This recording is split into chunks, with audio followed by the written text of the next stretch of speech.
Hi, today I want to show you the new button slicer. What I did is I grabbed some inspirational things from the Polestar brand. It's a EV, electric vehicle Polestar. It's a car brand. I love it very much. And what I did is I went to their website and I viewed everything that is possible within their web environment.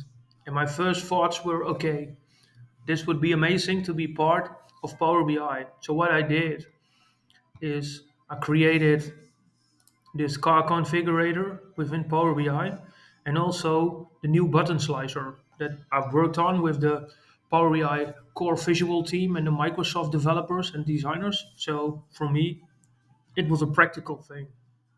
So first of all, this is just a simple switching between two images with the button slicer. The second one is the one that have images externally. So in this slicer, you see external images popping up in this way and popping up in this area. So what you can do is switching by car color. So the long rail dual motor in a sort of a snow and magnesium kind of color. The second one is the one where the values and the labels are presented, and also where you have your hover state, but also a very important new state, and that's an on press state. So if I press on the performance pack button, I have insert a small loading spinner just to show the person and the people, the end users, to hey, you have selected something, it is loading right now, and it will appear in a sudden moment, like if you, this one, bam, then it's already there. So with an on press, you see that there is a selected state, there is a default state, and behind of it there is an on press state where you put an SVG. No, it's not an SVG, it's a GIF because it's not supporting SVG at the moment, but we're working on it.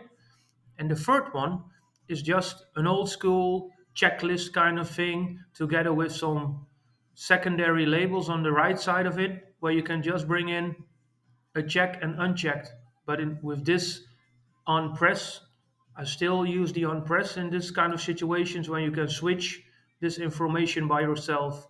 So it's completely dynamic. It is on press with loading, spinning things inside of it. And for me, it will took 2 hours yesterday evening to create this environment, just to learn more about the button slicer and the way it works with labels, values, states, SVG, GIF, PNG, and also by external images like the colors over here. So thank you very much.